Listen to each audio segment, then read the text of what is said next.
kind of wild and crazy at the beginning? Do you look for ways to just totally push the envelope on your characters? How do you feel about working in a black and white movie? If you were to tell your friends or someone else about the movie, you would say, what would you say? You've got to see the movie. And before, had you had a concept of heaven and hell, or did this kind of make you start thinking about it? You exude a certain type of confidence, and a lot of people don't have it. How do you think you got that? And honestly, it's kind of creepy out here knowing that something big and wild is out there. As you mentioned, we're at 14 miles just east of Van Dyke, and right behind this wooded area is the Red River Creek, an area near where the animal has been spotted. But earlier today, we went back, way back into the woods to see what this animal may be up to.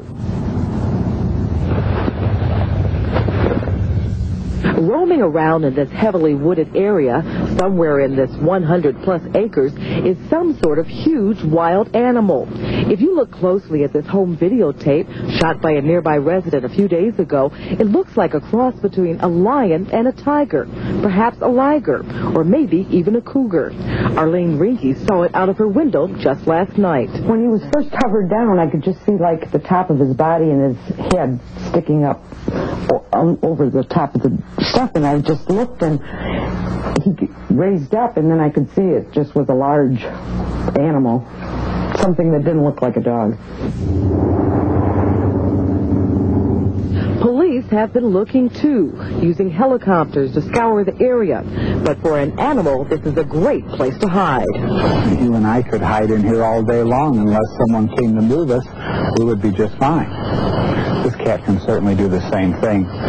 It can travel through areas like this several miles a day if it would choose to do so. But the greatest fear is that he won't stay in the woods.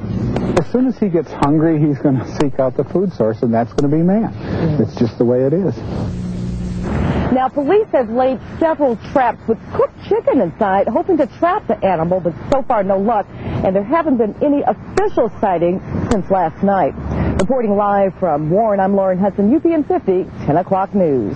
Thanks, Lauren. And our first story for you tonight, what a doozy. It's like a scene from a movie. Bags of money falling from an armored truck right onto the freeway in Lincoln Park today. Police estimate somewhere between $200,000 and $600,000 got loose. Drivers screeching to a halt, jumping out of their cars, trying to grab whatever fast cash they could. UPN 50's Lauren Hudson has tonight's cold hard details. Lauren? Oh, David, it's been crazy out here. Now, even though the traffic is moving now and the armored car is gone, there's still people out in the dark going through the grass looking for some cash. Wolverine Dispatch, the armored car company, won't say exactly how much money got loose, but we're told that a truck driver who was directly behind the armored truck got as much as $20,000. We're also told that there were little mini bundles of $20 bills, each bundle worth $2,000. Now, as you can imagine, that's enough to cause money mania. Dozens of people flocked to the freeway, frantically searching for the missing money that fell from the armored truck. The truck went and fell! Oh, my God. That's your money. It's not. Where's the money out here for me? Bags of money fell out of the truck onto southbound I-75 near Outer Drive during the middle of rush hour. What I was told is that they were driving through here, and the one guy just said he heard like a swoosh sound and looked over, and either the window or the door was open, and these two bags flew out, and the money was just going everywhere, and it caused quite a traffic jam at that point. Some motorists pulled off the freeway. Some even crawled through the weeds, everyone hoping for a big find. Well, I heard there was some money laying around just out here, so I was looking for it. You gonna get the money? I was going to get some money. Leave the area now. While police blocked off much of the area, some searchers got lucky. Where'd you find the money? Very top in between the grass. I'm happy to find it. They're individual bills, and you got to sit there and kick the weeds, and then also one pops up in the grave. Now, we're told about $30,000 has been turned in so far, and Joe, that 13-year-old boy you saw who found the $10, he says he plans to turn his money in. Reporting live from Lincoln Park, I'm Lauren Hudson, UPN 50, 10 o'clock news. I'm Lauren Hudson. Coming up, we'll take you to the set of Malcolm and Eddie, where we'll even air some dirty laundry.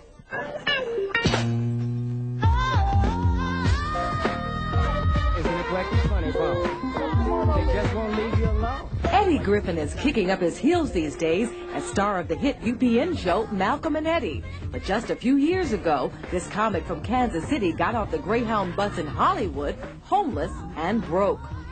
You know, it's like 50 million homeless people out there. Hey, man, you got a quota? I'm like, yeah, you psychic? You know, I'm like, how you knew I had a quota? You know, I was getting ready to ask him. Nevertheless, Eddie used his comedy to con his way into clubs, and in just 4 months was touring with comedian Andrew Dice Clay. People are going to notice if you're talking that you do have your tongue pierced. You know, that's a tic-tac. Okay. Yeah. That you do this balancing act, so you keep this tic-tac. Keep it right there. Yeah. Right here, yeah. all the time.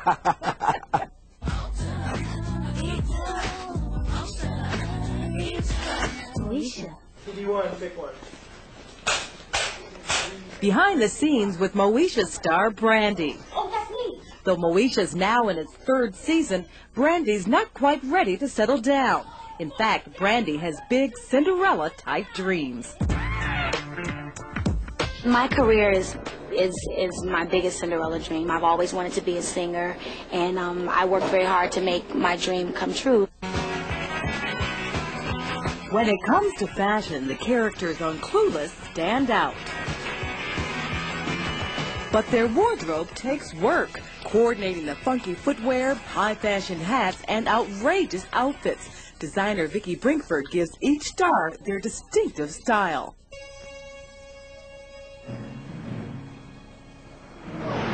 There are many mysteries about the starship Voyager,